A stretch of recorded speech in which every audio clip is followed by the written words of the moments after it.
We are thrilled to have this incredibly exciting panel today.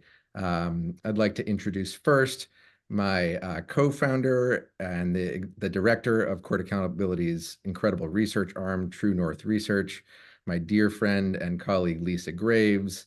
Lisa is one of the nation's foremost experts in dark money influence, the corrupting influence of special interests on U.S. politics and on the U.S. judiciary.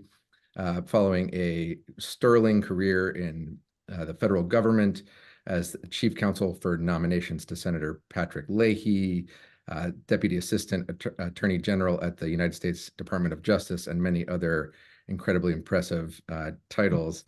We are so grateful to have you here, Lisa, to facilitate this conversation.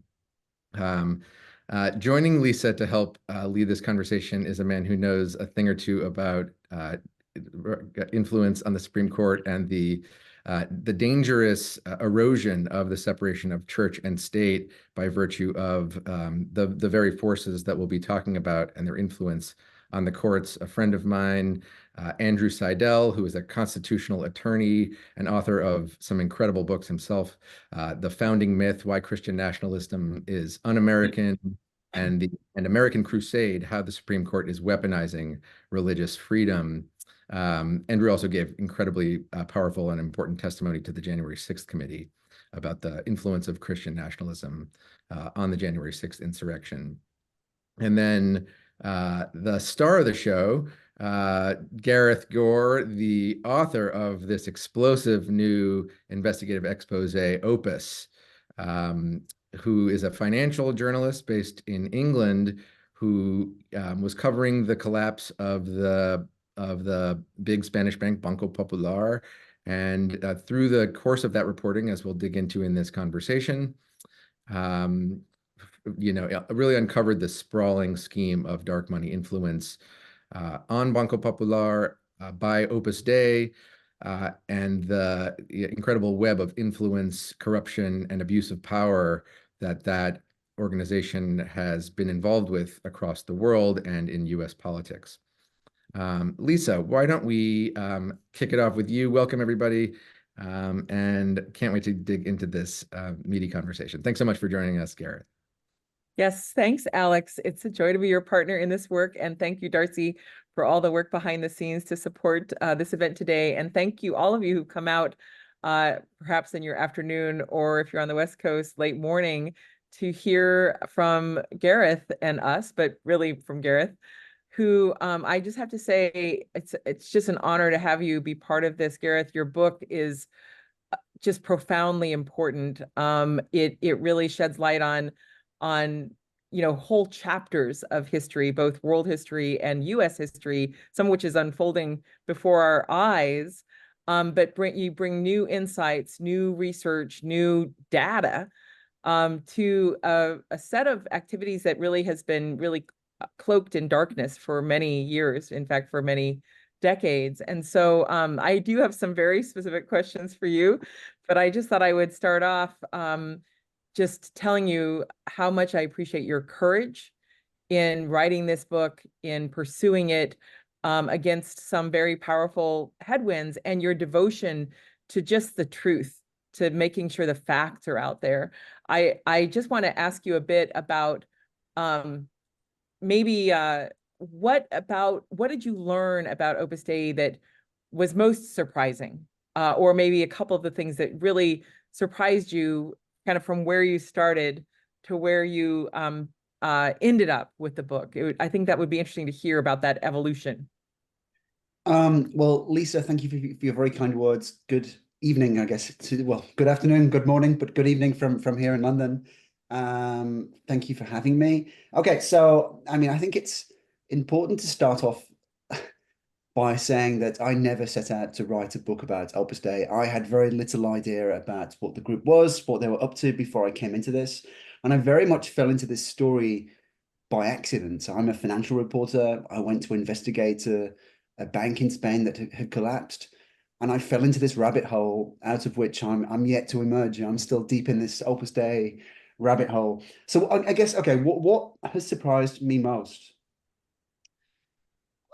I guess on the face of it, this is an organization that it has the legitimacy of the Catholic Church behind it. It's an approved organization, comes with the full backing, stamp of approval, certainly of John Paul II, but of both popes since.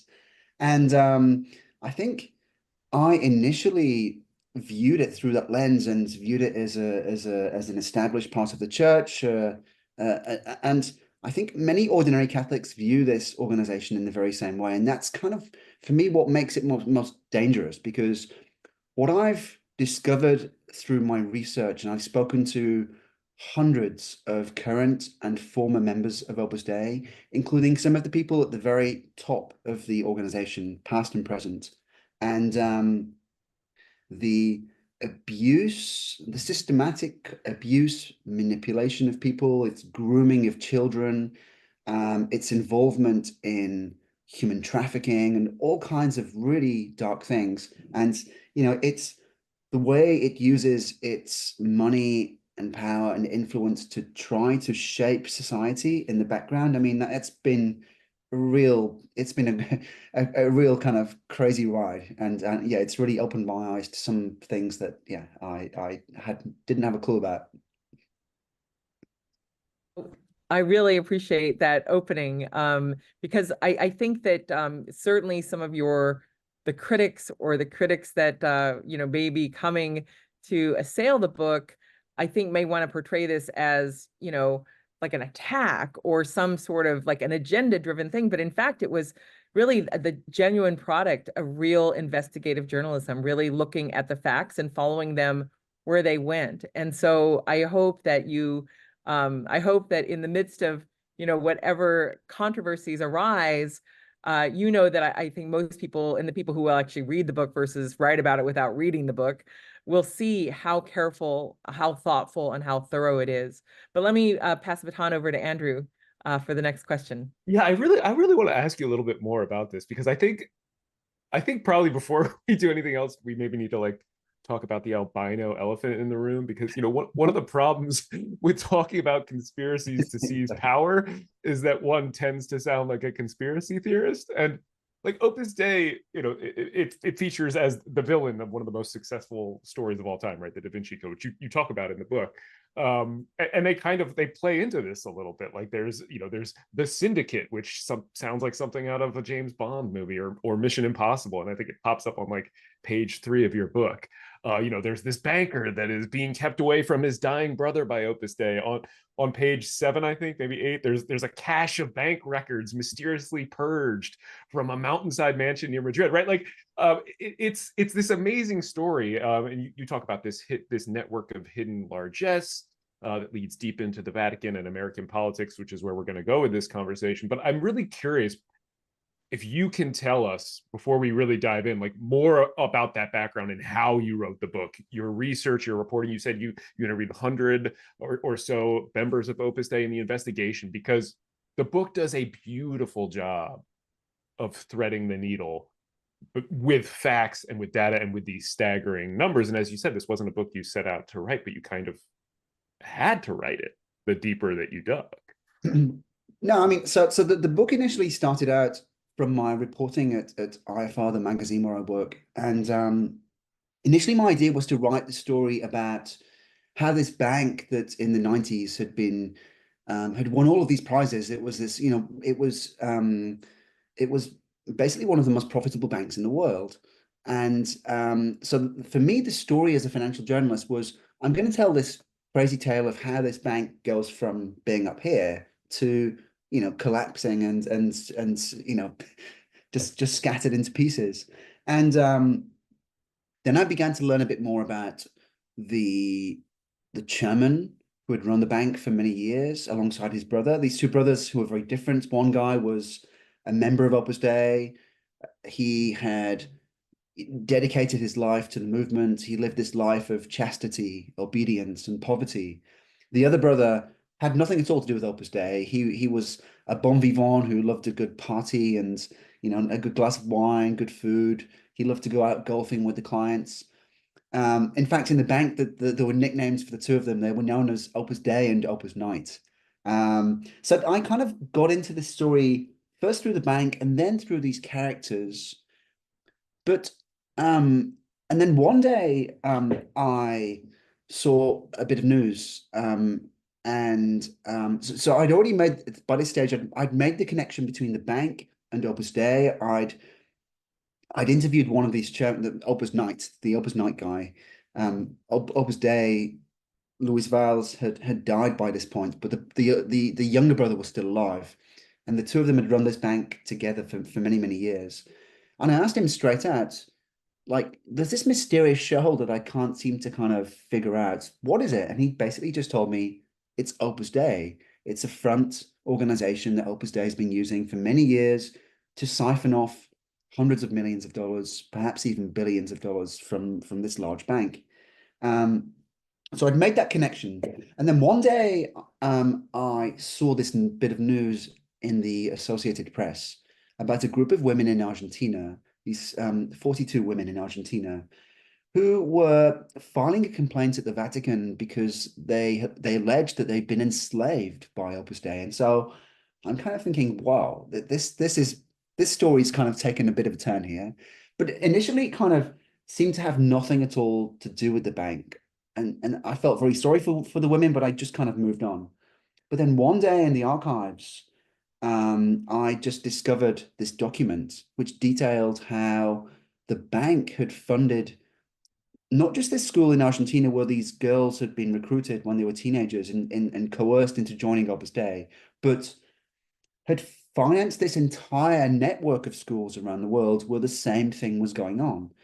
So, I mean, some of the viewers today may be aware that in the past 2 weeks, or maybe the past 3 weeks, federal prosecutors in Argentina have formally accused Opus Dei of basically having trafficked teenage girls around the world. I know from my reporting that this is probably just the tip of the iceberg. This school that this was happening at in Argentina was not a kind of a one-off. There are other schools in Nigeria, Kenya, the Philippines, Belgium. I think this could be the next big scandal to hit the church. And although I say the church, it's a scandal that's very specific to Opus Dei. But I think what we're starting to see in Argentina could blow up into something much bigger. And sorry, to answer I'm waffling here, but to answer your question about the research methods. So, I mean, I was very lucky in that because this bank had collapsed, all of its assets had been sold to a completely different bank that didn't have a clue about all these secrets that were kept away in the archive. And so when I, responsible financial journalist came along knocking on the door saying, can I look at this archive that you now own that's kind of not really got anything to do with you, but it's I want to look there for this book I'm doing. They were just like, sure, come in. They didn't have a clue the kind of stuff I was going to find. And so I do think that so I was lucky. I think there are so many other parts of this story that we are yet to fully understand. And, maybe we'll have some other lucky breaks like this. Maybe I don't know, US Supreme Court archives will suddenly open wide for everyone to see what's been going on. But yeah, I mean, I suspect that we still just do not know half the story. My book is just the start of a much bigger story, I think. Well, it's a beautiful and intriguing and terrifying in its own way start. I know Alex has some questions for you as well along some of these lines. So the floor is yours, Alex. Thanks, Lisa. Gareth, you mentioned the Supreme Court at the end of that answer there. Obviously, the Supreme Court, the federal judiciary, the dark money influence that we've seen brought to bear to shape the composition of the courts, to shape the outcome of the courts. Andrew's done incredible work, in these separation of church and state cases. Obviously, the religious influence, the far right, sort of almost theocratic influence of factions like Opus Dei represents have been brought to bear to shape the meaning of the United States Constitution and the rights and freedoms of everyday Americans. I was hoping you could, touch a little bit on, what you found in terms of the connections to the court, to Leonard Leo, who, picked the judges for the Trump administration, most notably, but has really been behind the scenes in the judicial selection process for decades. And then I have some follow-up questions for you, but it might be too much to fit in this one. I think, laying the groundwork for, how this dark money network connected to Opus Dei and this bank collapse influenced the U.S. Supreme Court and the conservative legal movement here in the United States would be, I think, a really helpful transition here. I think to answer that question, maybe, and I apologize if this is going to be a long answer, but I think maybe a bit of history is probably good as well. But I mean, we should probably start off by talking about what Opus Dei is and its historical groundings and what they've aimed, because that kind of really frames, I think, this conversation around its influence in US politics and the US judiciary. So Opus Dei was started in 1928 by a Spanish priest called José María Escribá, who basically told everybody that he'd received this vision from God for a new organization that would basically teach Catholics how to live out their faith more seriously. So this was something designed for people who just wanted to go a bit deeper, but who weren't maybe interested in becoming priests or nuns or whatever. And his idea was that by striving for perfection in whatever you do, whether that's, your job as a journalist or as a doctor or a teacher or a homemaker or whatever it might be, by striving for perfection, that was a way of serving God. And that was what this kind of new movement would push. I mean, who could possibly argue with that? I mean, yeah, I mean, it's a great philosophy. We should all, basically try to do our best in life. But this is, Opus Dei began to develop in the early 1930s. And this was Spain, a really deeply divided society, a country that was on the brink of civil war. The workers were beginning to rise up. They had overthrown the monarchy. They were demanding all of these new rights for themselves. They were turning their backs on the church and asking all these questions about the church's influence in society and its hold over the education system and stuff. And Escribá, this priest, saw what was happening around him, saw all of this progressive shift in society, and he was horrified. And so he began to evolve Opus Dei into something altogether more political and militant. But he didn't do this openly. So he kept this facade of all we want to do is help ordinary Catholics to be more serious about their faith. But secretly, he wrote all of these documents, and we detail these documents in the book, where he specified what his followers would be and what they would do. And so he wrote quite clearly about how they were part of this guerrilla army that would infiltrate every part of society and use their positions there, one, to gather information on the enemies of Christ, and two, to carry out the orders of Christ. So basically, he was expecting them to infiltrate government, the judiciary, business, the journalism world, like any word, you could basically shape society and use their positions there to serve God or to carry out the orders of Christ, which of course would come through Escribá himself, who had this direct line to God. And it's very much been the modus operandi of Opus Dei since then. Since the 30s, the group has always targeted the elite, and in particular, the political and judicial elite.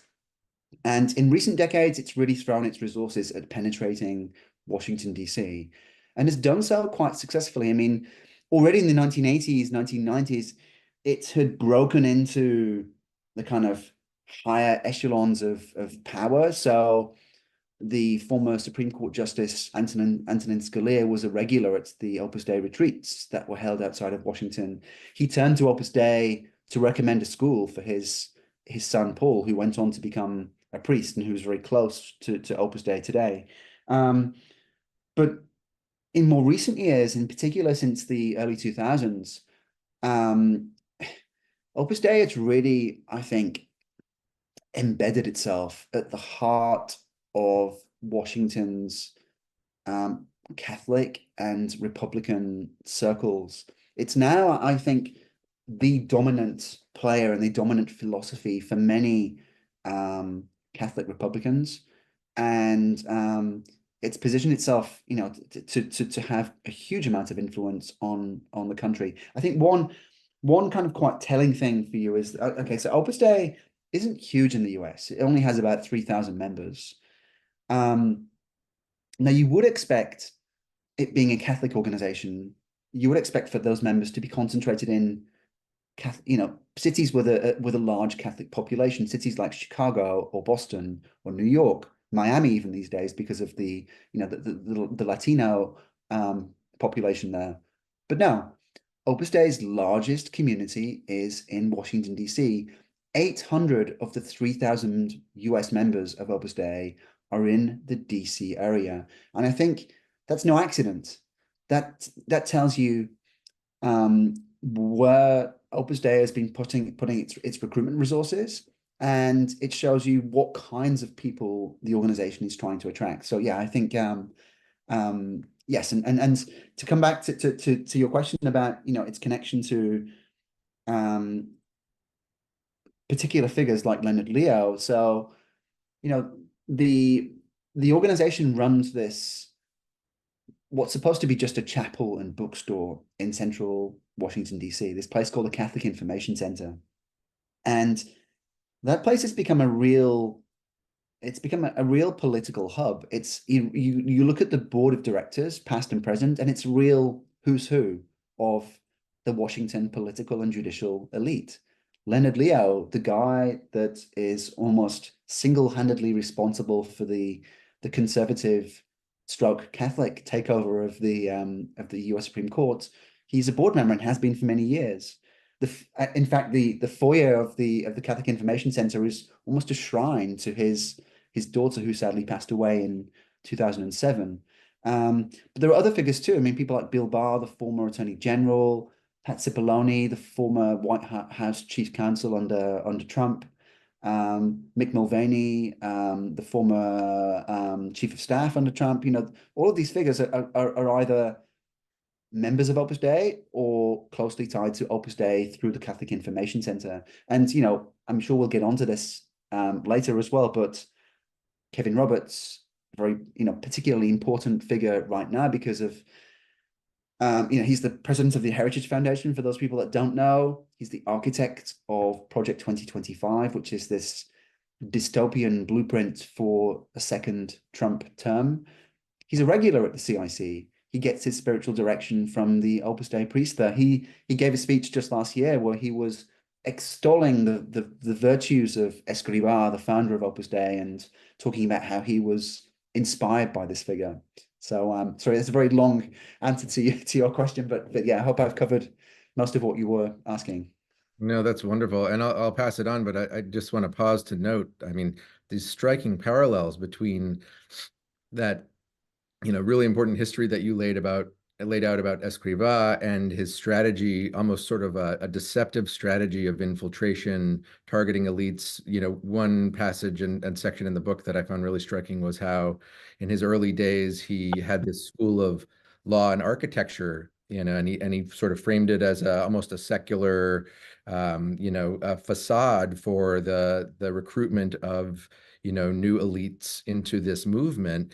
And I think that the parallels are just, you know, really striking to what we've seen Leonard Leo build with organizations like the Federalist Society that kind of bring in this broad tent of elites at fancy law schools, and then, you know, really, and Leo has described this, you know, as he, you know, moves this strategy into new sectors, like through the Teneo network, where he's trying to, you know, have a similar influence on technology and culture and entertainment, you know, really looking for these true believers that they can cultivate into and put into positions of power, you know, much like Escrivá did in Franco's administration with all of those ministers that he put in. And here we have, you know, Leo and this Opus Dei network through the Catholic Information Center, you know, having such influence as you described in the first Trump administration. So just really striking parallels to that kind of, you know, the front through which they build this power and influence.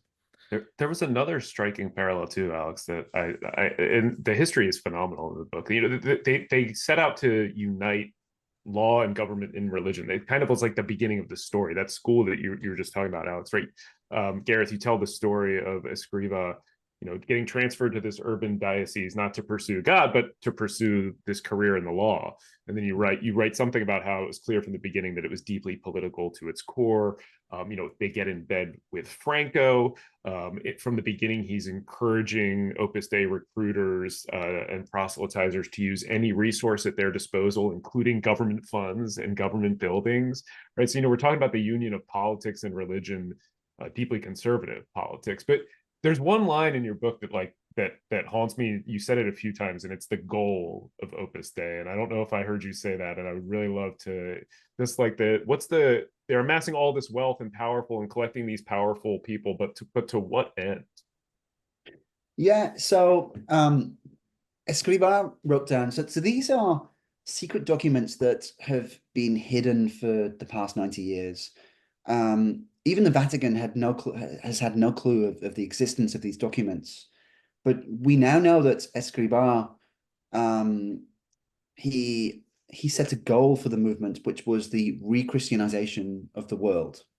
And we can unpack that if you like. I mean, was the world ever Christian? But like the world's always been a big mix of people who sometimes happily, sometimes unhappily live side by side. But yeah, I mean, effectively, yeah, what he wanted to do was drive through this complete reimagining of society and this complete reshaping of society according to his very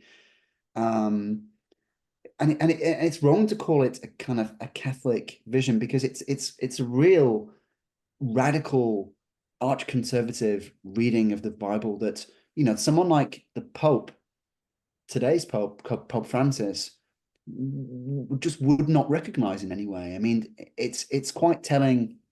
After the last US election, Pope Francis came out and appealed to Catholics in the US because he'd seen the divisions of the country and the pain that the election had caused. And he appealed for, he said, now is the time for reconciliation. We need to come together, put our differences aside. Opus Dei showed its true colors at that stage by it, instead of heeding the Pope's words, the Pope, the head of the Catholic Church, this organization that gives Opus Dei all of its legitimacy, it completely ignored the Pope's words and instead decided to turn the CIC into this platform for all of these disgruntled members of the Trump cabinet, who would come and give speeches, basically fueling the culture wars and tearing the country even further apart. And just to come back to what Andrew was saying just then about the parallels, and actually what Alex was saying too about the parallels, I don't want to strike fear into this predominantly American audience, but I mean, the parallels between what's happening right now in the US and Spain in the early 1930s are deeply unsettling. I mean, and Opus Dei's role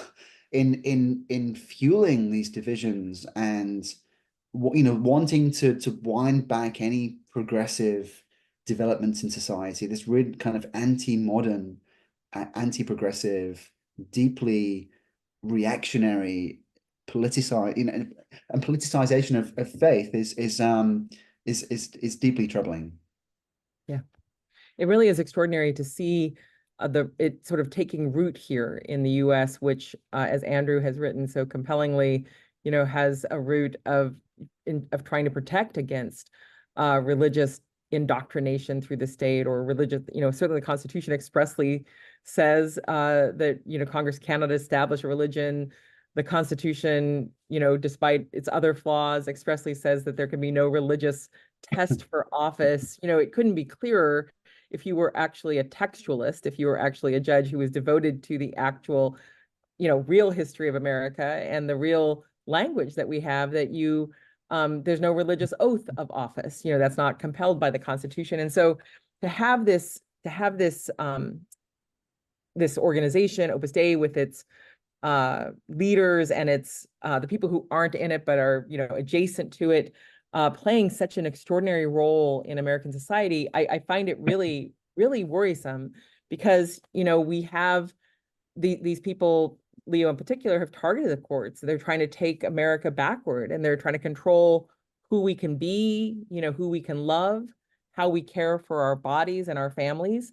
And the language that Leo has been, now that he's been dragged into the sunlight, he's been, more open about his agenda. I mean, the idea that and I'll just read it. This is, part of that CIC speech that one of the many speeches of his that you highlighted, but, he claims that his opponents are vile and amoral barbarians, secularists and bigots. And he's saying that we, I guess, have the levers of power. And when he describes his opponents, he says that they're not just uninformed or unchurched. They're deeply wounded people whom the devil can easily take advantage of. And he says the devil basically has hardened their hearts and closed their minds, which means reason alone will not win this struggle, as he's basically setting forth his role in this guerrilla war behind the scenes to really capture levers of power in order to impose a particularly narrow set of religious beliefs on other Americans who have no obligation to follow that faith or follow that religion or follow a sect of that religion. And so, and we see it's not just Leo, as you pointed out, there's a whole network that are aligned, that have been either hailed by the Catholic Information Center, given awards by them, or participating in that organ of Opus Dei. And you also see these through lines, like you see that Neil Corkery is the treasurer of so many Leo groups. So the guy who they trust with the books, with the finances, is an instrumental part of this network, along with his wife, Ann Corkery, who has been a real participant in this effort to move the dark money into our political space, into public policy and the courts. And so in some ways, what you see is a very small group of people who have extraordinary power, and they have set about to target the US Supreme Court through the appointment process, through pushing people onto the court in ways that are actually irregular, contrary to norms or rules. And I guess I just to follow up on the point that you raised with Andrew, I wonder if you could just elaborate a bit, because I think it might be around page 270, but that's where, my eye is focused in on sort of that part of the Leo story, which I'm obsessed with, obviously. But, this question of that in your observation, the Opus Dei forces have had, aside from Franco, there hasn't been this level of sort of infiltration of these powerful positions or influential posts as in America. And, to go back to your parallel of what that history of Spain in the 30s, but like that struck me because, when I think of like the whole world, how much influence Opus Dei and its with its agenda may be trying to exert and has been trying to exert. But in your estimation, there's really been no other place where it's been so integrated into the power structure as Franco Spain and now the United States in 2024. So could you comment on that, or if I got anything wrong, clarify it?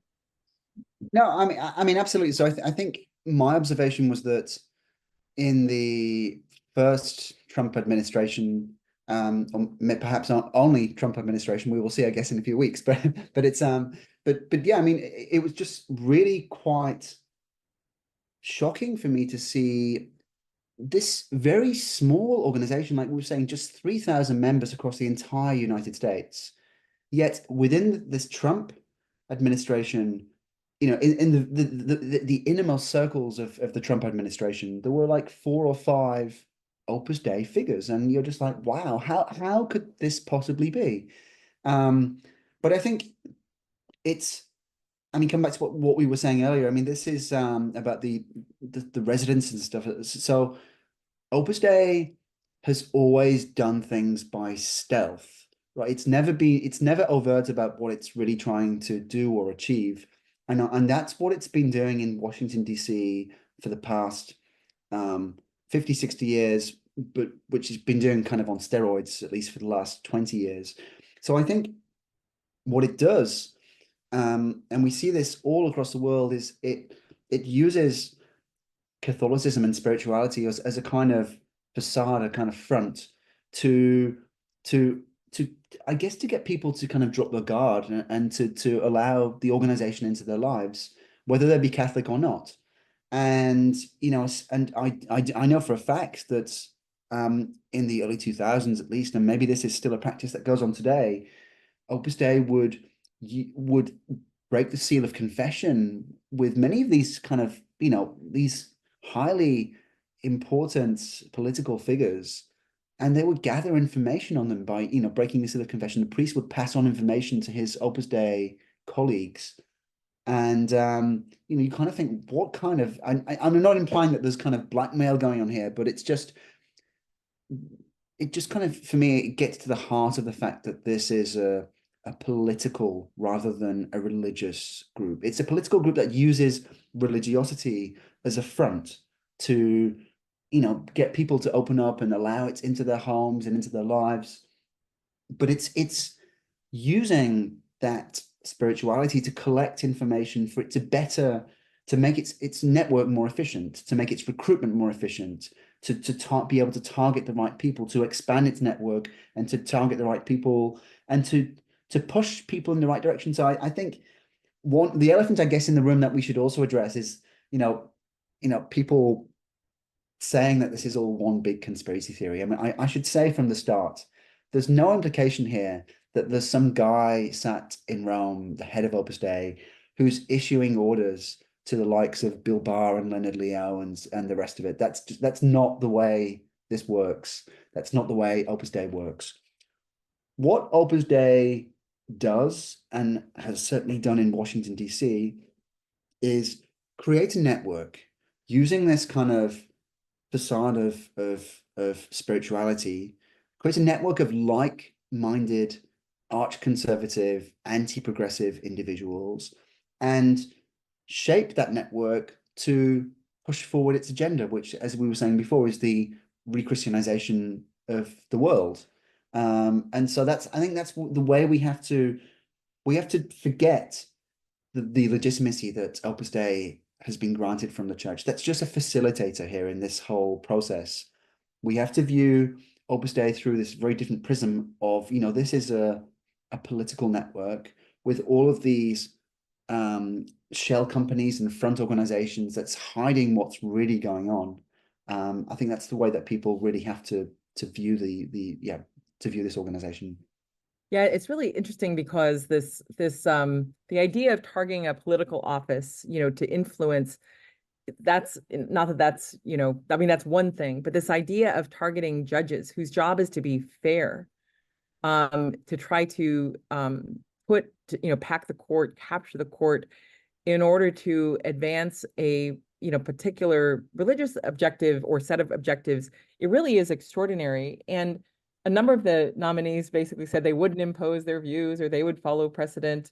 You know, there's a subterfuge that we've seen, you know, obviously the mask has fallen in a lot of these recent judicial decisions. So I just wanted to turn it back over to Alex to sort of pursue some of that conversation and questioning about, you know, why it matters so much that they're like, everyone has a right to freedom of conscience and can, you know, follow their religious beliefs and, you know, practice their religion. But there's something different, as Andrew and you have pointed out, about trying to basically establish a particular religious faith as binding law on other people. So, Alex, you have some thoughts on that, or Andrew? Well, yeah, I just want to jump in because I think that's such an important point, Lisa. And Alex, I will get off my soapbox in a moment, I promise, buddy. I was going to just put you on your soapbox. I mean, the goal really is imposing one narrow religious viewpoint on everybody using the law. And that is just a fundamentally un-American goal, right? The wall of separation between church and state is an American original. That is an American invention. The idea was floating around in the Enlightenment, but it was first implemented in the American experiment. Until then, no other nation in the history of the world had sought to protect the ability of its citizens to think freely by separating religion and government. And if you look at our Constitution, Lisa, this is what we're getting into a little bit. You know, most of the truly original and unique elements of our Constitution are secular. Our Constitution was the first to declare that power comes from people, not from gods, right? So those first three words, we the people, they're poetic, but they are so much more. They are a declaration of power, of where the government's power comes from. And our Constitution was the first governing document not to mention a god or a deity. And it's godless by choice, not by accident. And there were actually a few people in the founding generation who objected to that choice. Lisa, as you mentioned, it's the first to ban religious tests for public office in Article 6. And that is the only mention of religion in the original unamended document. And it's one of the most clear and emphatic statements in a document that's often deliberately vague, right? Like if everybody remembers back to your high school civics class, like the founders were very vague and they left it for later generations to come and be clear. No, this is very, very clear. No religious test shall ever be required as a qualification to any office or public trust. And then after all of that, then you get the First Amendment, which further separates church and state and guarantees religious freedom. So there is a whole lot that's wrong with our Constitution, but those secular foundations are what made it unique. And they are genuine contributions, not just to political science and thought, but to all humanity. And what we are talking about, this conspiracy that is real, is an attempt to completely undermine and overturn those hallowed foundations.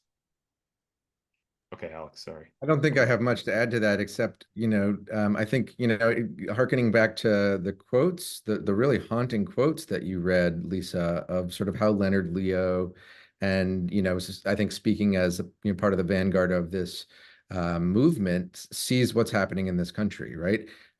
As barbarism and secularism. You see folks like J.D. Vance, who was, if I'm not mistaken, converted to Catholicism in 2019 by an Opus Dei connected priest, talking about the harms of the sexual revolution and decrying the liberation of women in this country. And, I think what it also connects to as they, make these maneuvers to capture these levers of power, particularly through the courts, is to limit democracy, right? Because what we're seeing is that as democracy through the 20th century began to start to flourish, we started to see this liberation against these very regressive, fundamentalist, theocratic ideas that Opus Dei organizes itself around. And now we've got, the same dark money network. I mentioned Teneo earlier, but, now Leonard Leo, enriched by over $1 billion from, one dark money transaction, taking that money to weaponize conservative ideas. They recognize that they have lost this battle of ideas, and through a combination of the capture of unaccountable insulated power through the courts and the use of extensive dark money channels. Peter Thiel, of course, who I think shares a lot of these same worldviews and has his own. He's not a Catholic, but has his own connections to Opus Dei Catholicism from his education at Stanford.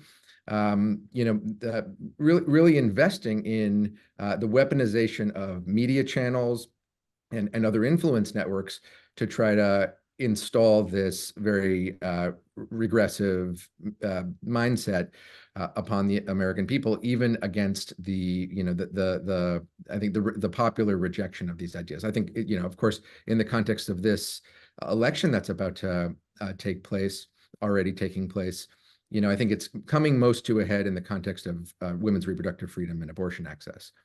And as the Dobbs decision, I think, very much the manifestation of this Opus Dei influence on our courts, overturning Roe versus Wade, has provoked such fierce electoral backlash from Americans across the political divide and across the red-blue divide, and in red states as well as blue states.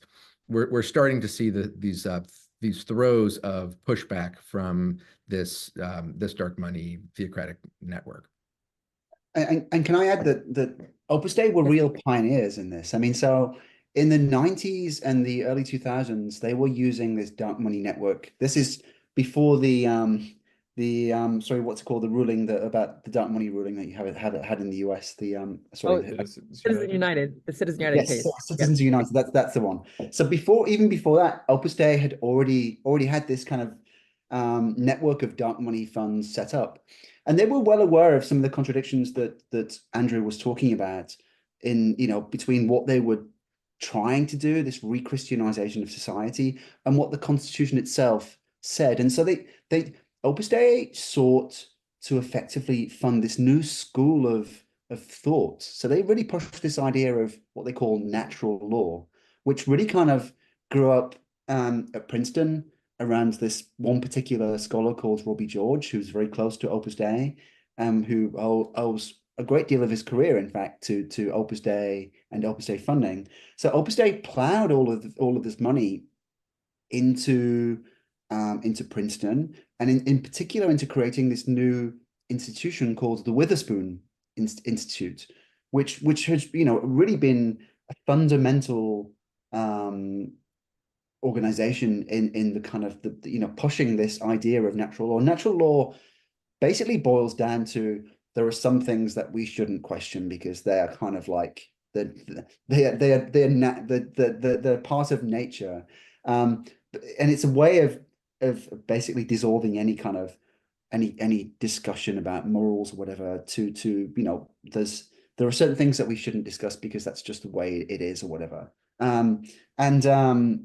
They've used, natural law has been used to justify things like bans on abortion and like outlawing same-sex marriage. It's a vehicle through which to justify the arch conservative reading of the Bible. And so I think it's kind of, so what's happening now is for me again a mirror of what Opus Dei was already pioneering in the 90s and the early 2000s. Yeah, this question of natural law, I take it personally in part because I remember reading that Bradwell versus Illinois decision in which the Supreme Court said that women just didn't have, by nature, women just didn't have the capacity to become lawyers, which I, take personally, quite frankly, since clearly we do. But this is the type of case where, and that's not the only one, obviously, there's many cases such as that, where there's this notion that there's this free-floating natural law that is really based on a particular religious perspective to try to order society in a way that, sets these rules or sets boundaries, particularly for women. But, it's chilling to hear you mention Robbie George and his influence, because, to come full circle, what we saw in the Dobbs decision was citing Robbie George as an authority, a historical authority in a description of the history of abortion in America that has been widely assailed by other historians. That it's not an accurate description of the state of the law or the state of the practice in America, when you had even Ben Franklin circulating recipes for abortion in his publications, 200 plus years ago. But this question of this contest that we are facing about the future, of America and the world, part of it I see as a real reaction to just the ideas of the Enlightenment. We see that in the political culture, like the rejection of truth and science and reason. And even in Leonard Leo's quote to when he got the award from the Catholic Information Center, this idea that reason alone is not going to prevail. As Alex mentioned, they have not prevailed because people want freedom. They want to be able to marry the person they love. They want to be able to adopt children. People want to be able to have control of their destiny. So it really is a global contest that's playing out here in the United States. I know we've only got 10 minutes left, but I wonder whether Andrew or Alex, Gareth, things you want to add to the conversation as we bring things to a conclusion here. Before we say, of course, or we ultimately will say, buy Gareth's book, please read Gareth's book, give it as a gift, in the holiday season. It is such an important book. So I'll just get that plug in now so I don't have to end on that note. But Andrew, I'm trying to think about how I would feel about receiving this book as a present at Christmas. For this audience, I think great. Yeah. Also tell your libraries to go buy copies. Yes, get the book at the libraries. Yes. Yes. Yeah, Lisa, something you were just saying really struck a chord. And Gareth, the quote that just continually haunts me is the complete re-Christianization of society. And it reminds me of one of the goals of the Alliance Defending Freedom, which has now been erased from their website. But ADF is behind so many of the Supreme Court decisions, including Dobbs, and helped write the law that was eventually at the center of Dobbs. But in American Crusade, I included this nugget from an older version of ADF's website, and it's something like ADF seeks to recover the robust Christian domic theology of the 3rd, 4th, and 5th centuries. And so here's what I want to ask, and I'm asking this in the spirit of like finding some light at the end of a tunnel here. Like Opus Dei is Catholic, and it's part of the Catholic Church, but also not. It's also at odds with the Catholic Church, and I'll let you hit the big news from earlier this week in a minute. But so my question is this: there's this big mission overlap between Leo and Opus Dei and white evangelicals and Christian nationalists here in America, which is like the more ADF side. So we're kind of talking about the unity of Catholic and evangelical religions here, but historically they have been at each other's throats. So what I want to know is like, are you aware of like fissures or fractured lines between these groups or within these networks that we could drive a wedge into? Not really. I'm not an expert on the evangelical movements. I think for me, I would sum it up by, it's a marriage of convenience. I mean, Opus Dei has in the past allied with quite unlikely bedfellows. So it's allied with the Mormon Church, for example, in order to push through Prop 8 in California, kind of 15 years ago or so. It's happy to on single issue things to kind of team up with these unlikely bedfellows to push through its agenda. And I think Trump himself is a very unlikely bedfellow for not just for Opus Dei, but for so many of these devout Catholics. What Trump epitomizes and his behavior and actions are so antithetical to the universe that these people believe in. I mean, I can't help but think that Trump must be morally repugnant for many of these devout Catholics. Yet, the hitch themselves to his wagon because he's a vehicle through which to push through this agenda. He's a bit like Franco back in the late 30s and 40s, 50s in Spain. He's an authoritarian leader that will allow them to push through the kinds of change that they want to see in society. And so, they're happy to go along with him for the ride, just in order to push this kind of thing through. I think that's that's the way we should see it. It's just a kind of marriage of convenience. Gareth, I wonder, that sort of ends justify the means mentality that might be at play with these sort of unholy alliances, right? Leonard Leo and the Federalist Society famously made this deal with Trump, who I don't think was their preferred candidate in the 2016 primary, the Republican primary. But as it became clear he was, going to be the Republican nominee, they famously made this deal, and that he allowed the Federalist Society and Leonard Leo to write the list of Supreme Court justices from which he would choose, right? His selections. And it was a sort of a stroke of strategic brilliance on both ends, as Trump sort of shored up this important base of Republicans that had been sort of groomed by the right-wing legal movement to really care about the courts, largely around the priority of overturning Roe versus Wade. And for Leo and the Federalist Society crew, they knew Trump didn't care at all about judicial selections. I had a meeting when I was a Senate staffer where Don McGahn effectively told us, Trump is just sort of rubber stamping these nominees. He doesn't care. Maybe he cares about them a little bit more now because he's been, become so familiar with the legal system. And so he'll be more inclined to take a close look at to make sure the judges are like canon. But I think this question of sort of these marriages of convenience, the excusing of sort of pretty clear, sinful, morally repugnant behavior like Trump so exudes, is also sort of an internal inconsistency, contradiction at play within Opus Dei's own practices. And I wanted to make sure we left a little bit of time to address what I think are some of the most serious allegations and most disturbing details in your book around this human trafficking network that seems to have been built up to help Opus Dei sustain power.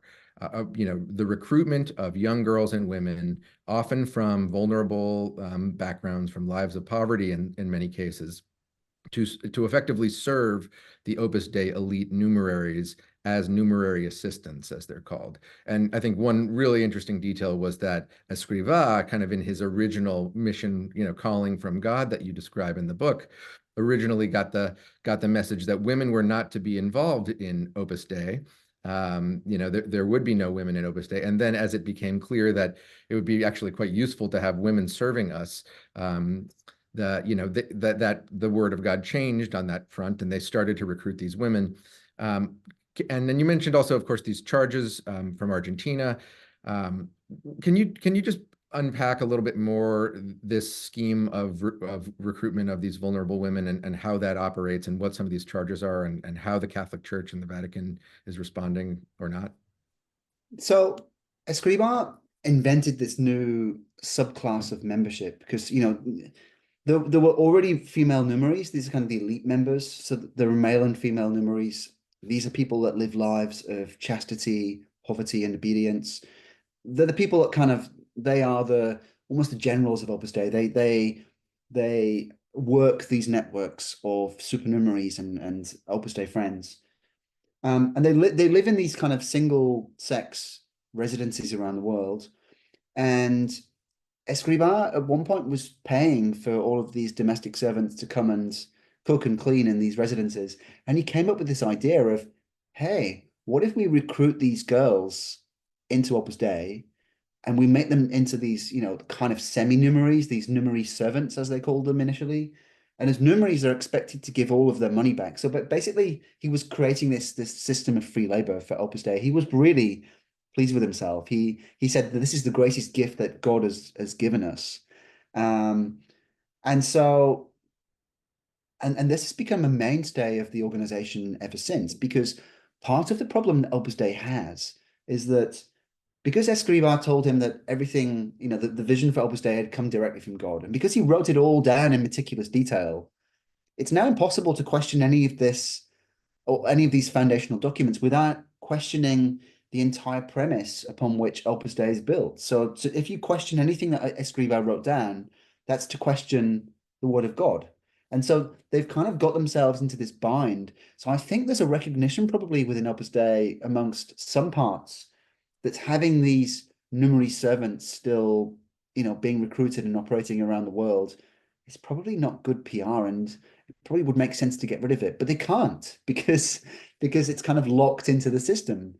So the way it works, the way it certainly worked for many years was that Opus Dei would send numeraries out to these poor villages in northern Argentina or the Philippines or Nigeria, and they would go door to door knocking on the houses, and often accompanied by an Opus Dei priest. And they would go there and say to the families, hey, the prospects for your girls around here are terrible. The schools are rubbish. There are no jobs. But you know what? How about we take her back to the city? We've got this great school we're running where we teach these young girls how to cook and clean, and they can work towards these qualifications, and they can work towards a better life. They can get jobs in the hospitality industry. And once these girls were taken away from their families, in the big city, hundreds of miles away from their support networks, they would be manipulated, coerced into joining Opus Dei as these numerary servants or numerary assistants, as they're now known. And they would live a life of servitude of 14-hour days, 7 days a week, 365 days a year, not allowed to go onto the streets on their own without being accompanied. And a really kind of shocking existence. And yeah, and this was being repeated around the world. And these girls they would be recruited in poor countries, and then they would be shipped off to wherever they were needed by the organization in different parts of the world. We have a follow-up question on that specifically, Gareth, which is which is the evidence about that happening in the US. How much of that was happening in the US? I know you described the global network, but could you address that part of that question?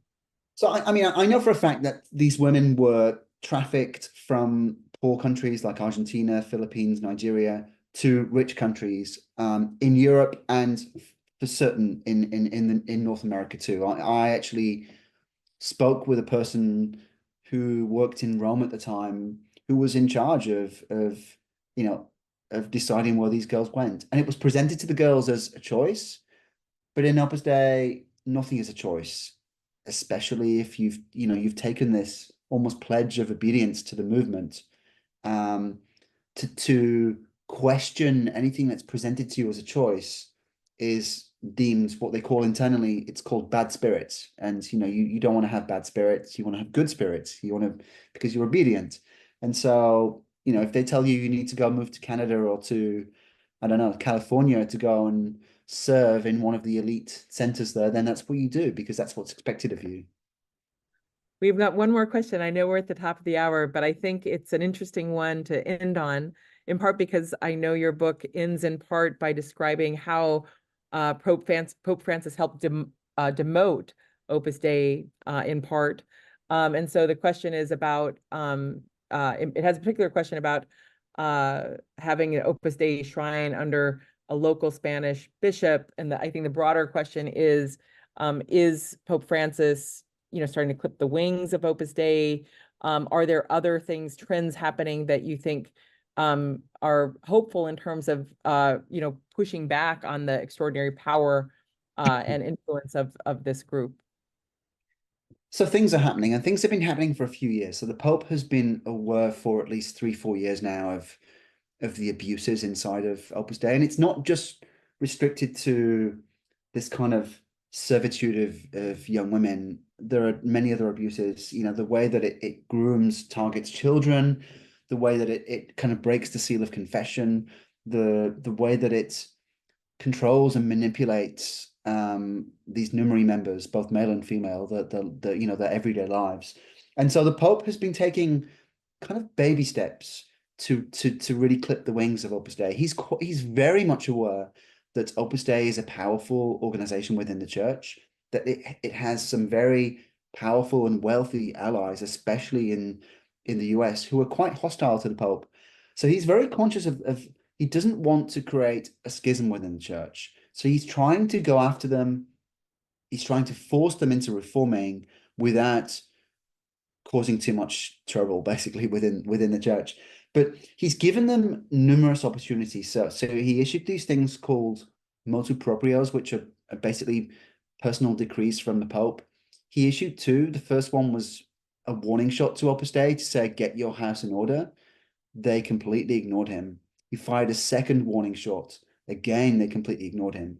And what we saw in the past week is he's taken over the main shrine of Opus Dei up in the mountains in northern Spain.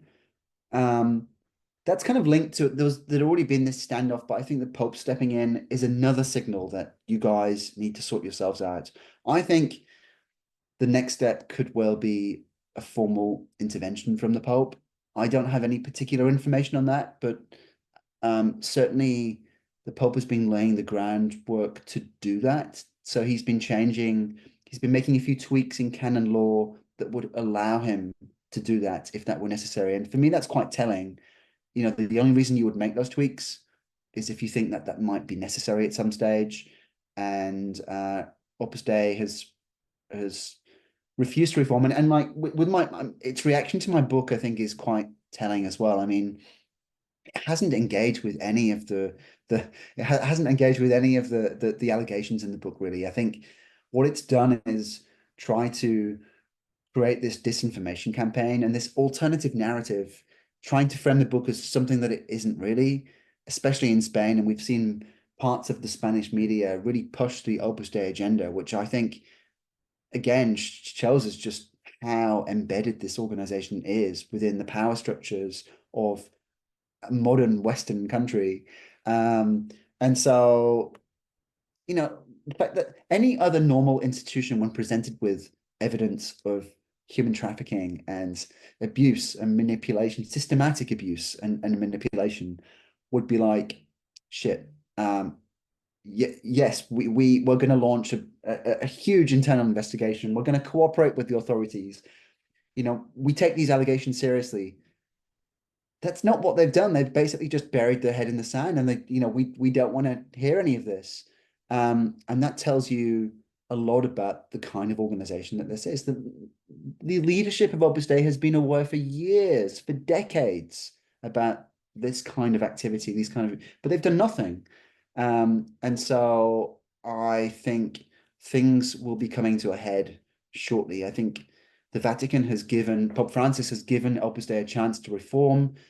And once again, they've proven themselves unwilling or unable to do so. And so I think the Vatican will have to act at some point.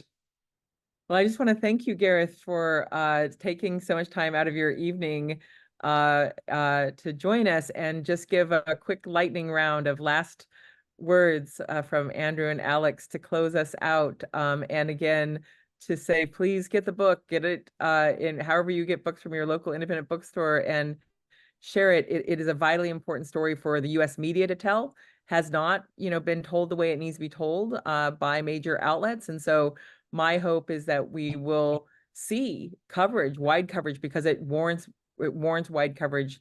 And your book on Opus Dei, Gareth Gore, is genuinely a magnum opus. It's a really opus magnum. It's a really important, really, really important book that I think everyone should read. So let me pass it to Andrew and then Alex, and then back to you if you want to say something, and we'll close it out. Thanks everyone for staying on. Yeah, Gareth, the best author compliment I ever got was I was doing a book signing and somebody came up to me and I said, "I'm so sorry. I've underlined, I've highlighted, I've dog-eared." And I was like, that's the best. I dog-eared half the pages. There's writing and underlining everywhere. Everybody go get the book. You're going to learn a ton. I wish this book had been written, and I was telling Gareth this before we went on. I wish this book had been written before I had finished American Crusade, because he connected so many of the dots that I thought were there but wasn't able to see. Brilliant book. Everybody go get a copy. Thanks so much. And Andrew, I wanted to thank you so much for joining us today. You've done so much to advance public knowledge on the erosion of church-state separation, and the advocacy you lead to protect that is so instrumental, so essential, so deeply appreciated. And I think, similarly, this book, which comes after a year of finally, at long last, intense public scrutiny on what's going on at the Supreme Court. This, the culmination of this 50-year capture project led by Leonard Leo and the Federalist Society and the billionaires that support them. It explains so much of what Americans are seeing as a court that is deeply out of kilter, that is controlled by extremists who are, imposing their personal ideologies and their policy preferences on the Constitution, on our lives. This type of knowledge is an essential ingredient, essential tool for us to be able to build power, build community, increase that public understanding, so that we can see that when they hand down a decision like Dobbs, when they hand down the next case that continues to erode that separation of church and state, that takes the legs out of the all-important Establishment Clause, that it is not the product of originalism or good faith legal interpretation, but it is the product of a very intentional design to reach these outcomes that groups like Opus Dei have been working behind the scenes and with much too little scrutiny for far too long to impose on all of us. And so it's a vital public service. And I know it's one that you came to not because you had an agenda here in the States or had a particular interest in Opus Dei, but because you are sort of like, to our mind, I think, just the paradigm of what an investigative reporter should be. You had a story, you followed the evidence, and it found you to this, which had these unforeseen, I think, implications for the work that so many of us are doing, and that the challenges that we are trying to wrestle with here in the States. So thank you so much, Gareth, for the work you've done, for your advocacy around this, just spreading the story. I know it's evening your time. You've been on the road talking to folks all around the world. There's so much global interest in this book. You're being covered in Australia and Spain and all over the place. So Argentina. So thank you so much for giving us the time and for the work that went into this. We can't thank you enough. Thank you all for your support and your very kind words about the book. You guys have also been kind of pioneers in your various fields. Andrew's books are great.